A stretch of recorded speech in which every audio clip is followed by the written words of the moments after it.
like, if we score on this, I'm going to get to play the song Sweet Caroline in my head. Henderson draw. Henderson gets that shot. Runs downfield into a crowd. It's caught. Henderson straight ahead.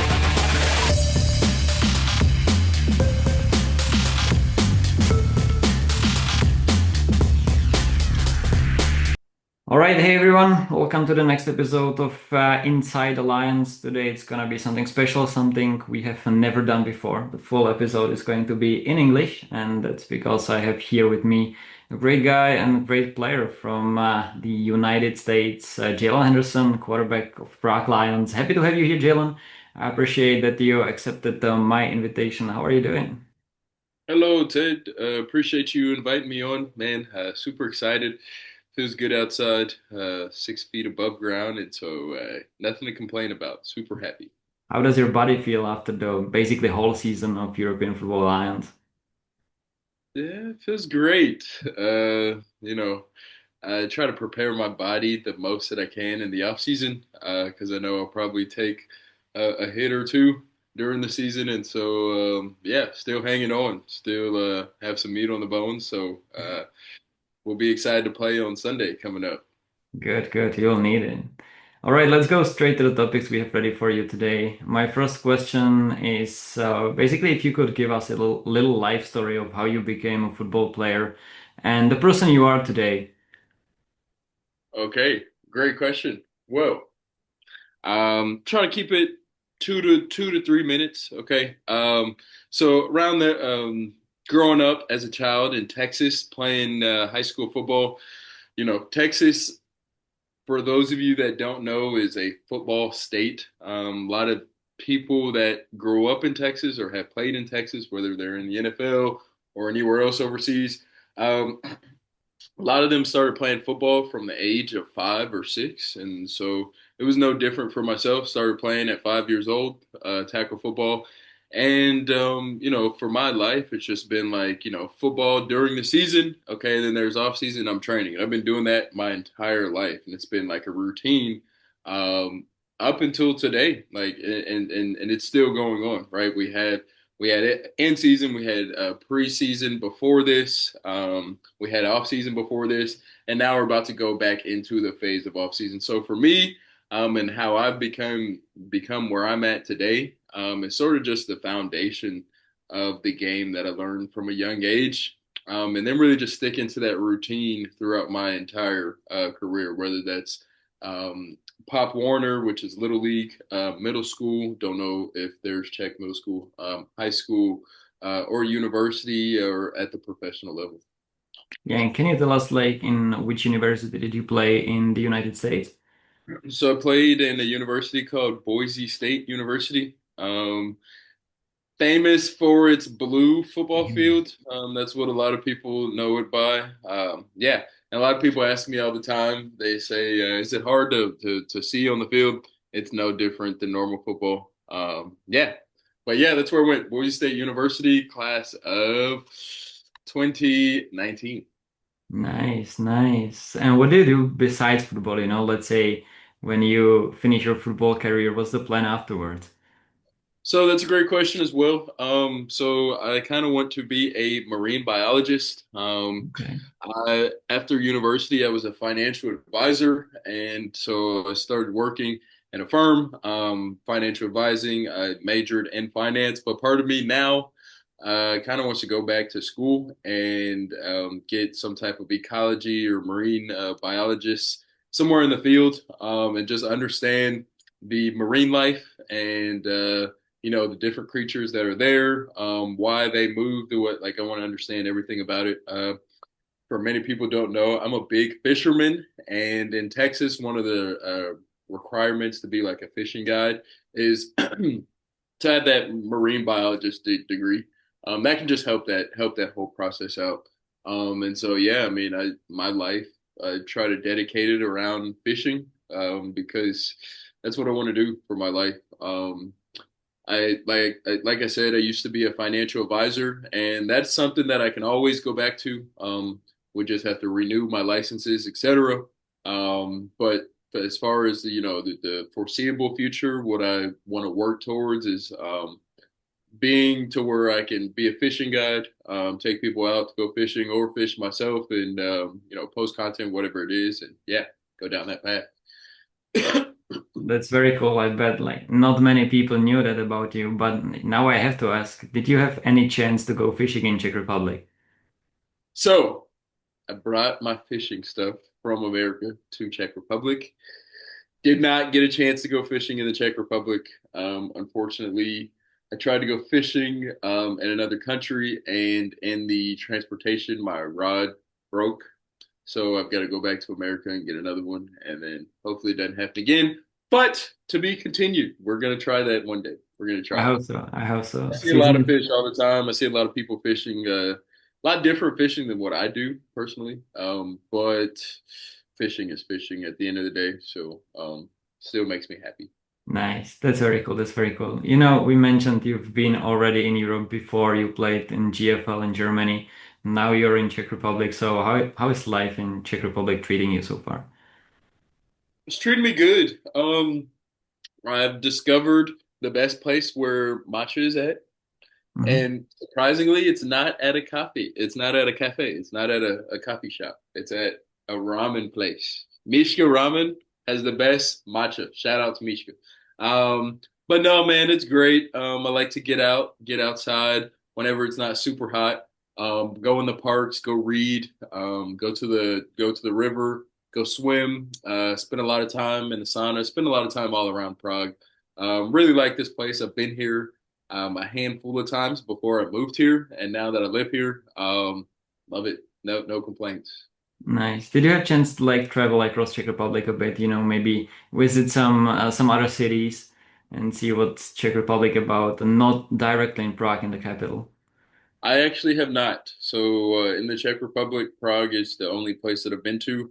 Have plans to eventually get over to Brno, maybe a little bit, but other than that, no, Prague is the only place that I've been. Furthest east in Europe that I've been as well. So Nice. Okay, so hopefully you'll find some time to visit other cities as well. yeah, All right. for sure. I would love to. Let's go to the football stuff. You know, you mentioned that you played obviously in USA. You played at the college football level, D1 at Boise State. If you were to compare the level of football in Europe and maybe the college football in the USA, what are some similarities or some main differences? Obviously, it's hard to compare. I would say it's a bit a different sport, but you as an American can like bring us closer to what are the main differences between these two levels. Yep, that's a great question as well.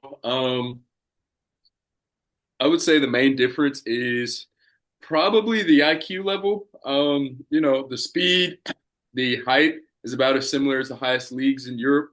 But the IQ level, okay, guys understanding the game of football, understanding how football works in terms of, where they need to be, where there's going to be gaps, where there's going to be holes in offense or defense. I think that the college level in America prepares guys a lot better for their IQ, and then obviously playing the game longer. But that's what I would say the biggest difference is. The biggest similarities, again, the speed, the size, pretty about the same. Obviously, there's probably a little bit bigger guys, a little bit stronger guys, but those are the similarities. As far as the differences, yeah, like I would say, the IQ level, I would say, is the biggest difference. Okay, so obviously, like one of your teammates, Matyáš Bílý, we had him here in the last episode, went to the US, went to play at the college level. So would you say that the biggest challenge for him will be the IQ level of the game, the mental state of the football itself? Or is there anything different you would recommend him to prepare for before he goes to US? Obviously, he's already there, but before. Yeah. Matthias, shout out to Matthias. Great kid, great person. Such a great young man. Was a great asset for us as well. College football is a lot different in America than football out here. Out here, it's more so like for the homegrown guys, right, is what we're talking. It's more so like a part-time job. Like you're coming here part-time, but you also work your own job. Whereas in college, your own job is going to be to take care of your studies. Matthias, me knowing Matthias, he's a very smart young man and bright individual. The studies won't be the hard part for him. The hard part will be that adjustment for where football isn't really halftime. It's going to be taking majority of his time. So he's going to have probably meetings or practice in the morning. There's going to be a time as well called fall camp, which is a lot different than the professional European camp over here. But fall camp is a full 16-hour day of straight football from 6 a.m., 7 a.m. till about 9 or 10 p.m. at night. You're doing nothing but football for about 2 to 4 weeks, every single day, 7 days a week. That'll be tough. That'll be tough for him.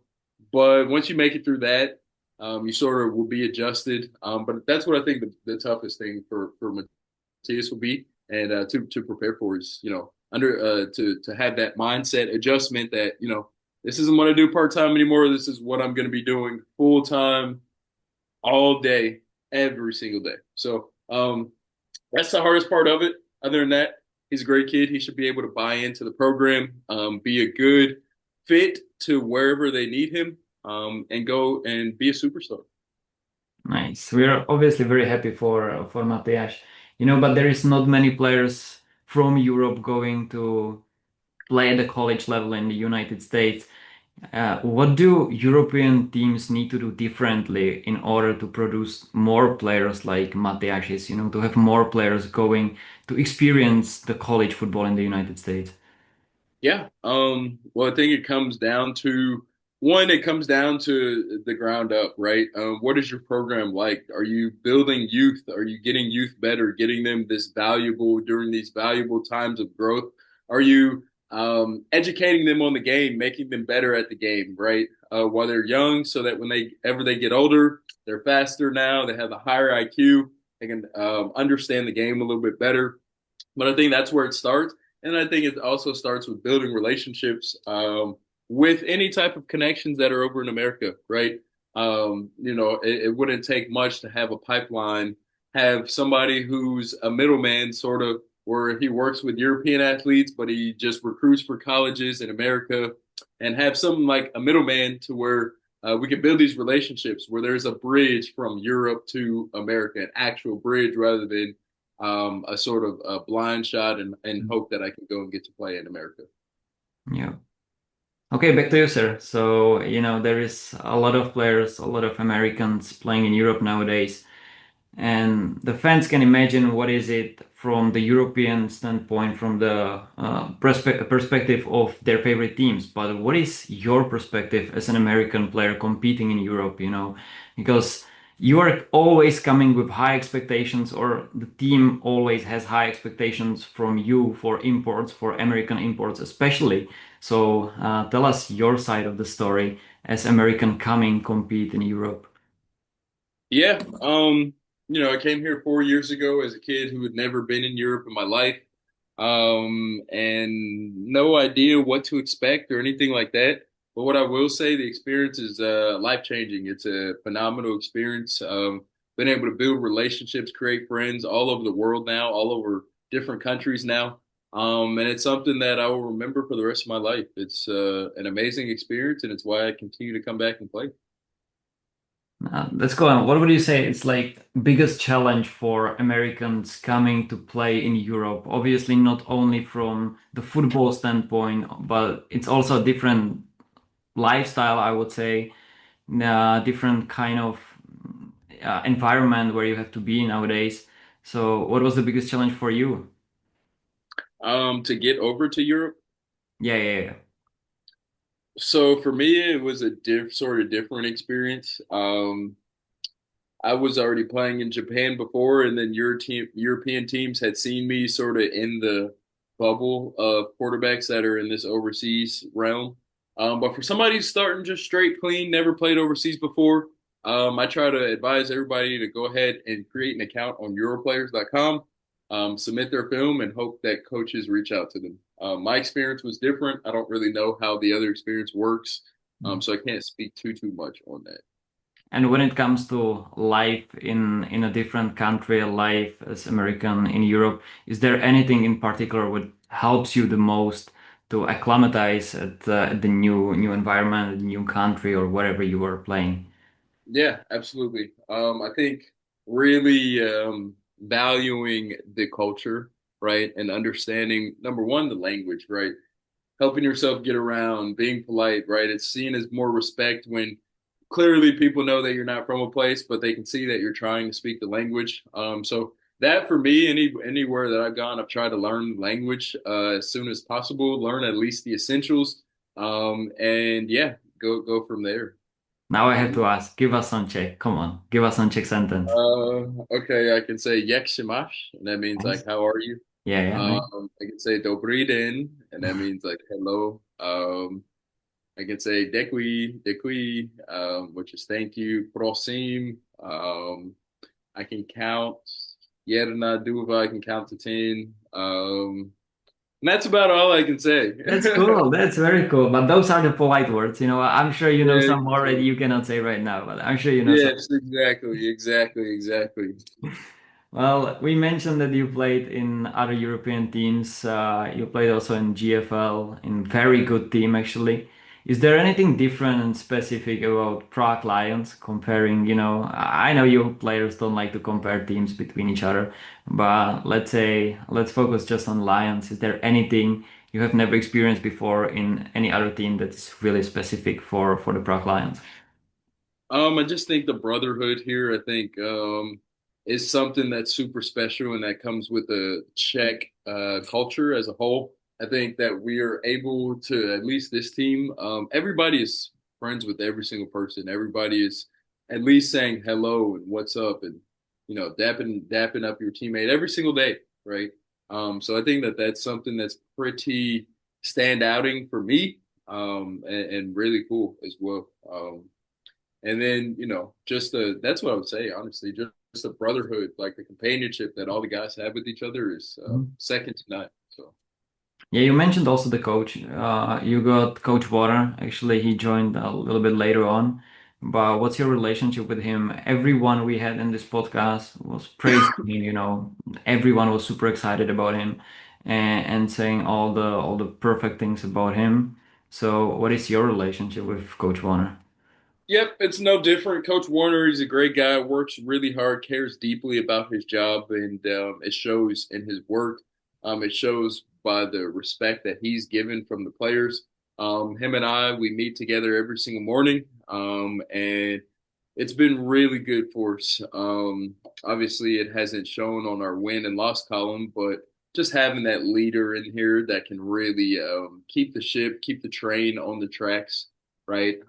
It's something that's super special. I've been places before and haven't had a guy like Warner, and so having him now is something that I'm very thankful for. That's great. I bet that's great also for the development of Czech players, to have coach like this. Absolutely. Help them. That's awesome. But when we get back to the season, to the current season, what is your evaluation? Obviously the record isn't perfect, but how would you evaluate the season? I think we were a very resilient team this season. We dealt with a lot that was sort of behind the scenes, not really many. I mean, we lost our OC in the middle of the season, but we just had a lot of adversity. But the one thing that didn't change was the brotherhood of the team. We still stayed tight. Whether we were winning, whether we were losing, we still stayed as a unit, right? And that's something that you can look back and be proud of. What we did as well was we were able to develop guys that really didn't get a lot of touches or get a lot of play time last year. We're able to develop them for this season. And then we have a lot of young guys as well that we're developing for the future seasons, et cetera.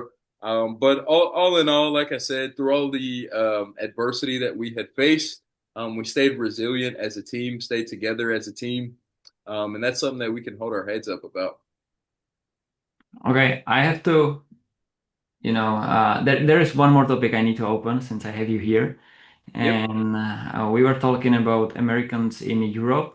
Obviously, you were a great hit. You were a great fit for Prague Lions. But there is also many players who are coming from United States, and after 1, 2, or 3 games, teams with them are already parting ways. If you could share something with European teams looking for American import to help them succeed in the hiring, what would it be? I think it's understanding, is this a right fit? So you don't have to deal with the parting ways after 1 to 2 weeks, right? Really get a good feeling on the person. Don't just watch their highlights because everybody looks good in highlights, okay? But is the person going to be a good fit for the team? Maybe ask a few outside sources about this person. Um, Maybe get a different opinion as well from other people within the program. But I think that's what it comes down to. It just comes down to making sure as a team owner or whatever it is, GM, making sure that everything that is on my end is taken care of so that this person can come here, they can have a visa, they can be stress free. And then as well, right, just doing our due diligence on the recruiting, right? Don't just go off of highlight films, talk to the person, see what type of relationship they have a few teammates reach out to the person, have some coaches maybe even reach out to the person. If you do know anybody that has coached the person, reach out to them, see what kind of player they are. And that's how you keep the longevity, I think. So Yeah, that's very cool because I think this is one of the things Prague Lions do very well because, we had your teammates here before. We asked them multiple times about you as imports, as American imports, how you help them, how do you fit into their team, and everyone was always praising every single one of you. I think it's also shown on the field. Ken is playing amazing football. You are playing amazing football. So I would say US imports fit really well into Prague Lions. So I would say this is one of the fields where Lions are doing very good job. Last topic we have before we finish this. Tonight, NFL is starting. There is NFL football Hall of Fame game where is playing Arizona Cardinals and Carolina Panthers. Yeah, that's the second team. I have to ask you, do you watch NFL? And if so, what is your favorite team? all right. That's a great question. I do watch NFL whenever I can. Last year we didn't make the playoffs as well. So I was back in America for the football season, was able to watch college football and NFL the whole season. That was awesome. My team is the Dallas Cowboys, so it wasn't as awesome. Been a stressful 29 years for us, but it's okay. This is our year coming up. We're excited. Yeah, sure it is. All right, Jaylon, thank you for coming. I really appreciate you accepted the invitation. You gave us really important insight from American point of view. I think people love it. It's great to have you here. I hope we'll meet someday again. And all I can do is wish you luck for the upcoming game and the last game against Frankfurt Galaxy. Yes, sir, Ted. Thank you so much for having me on, and we look forward to seeing you soon. Yep, thank you. See you.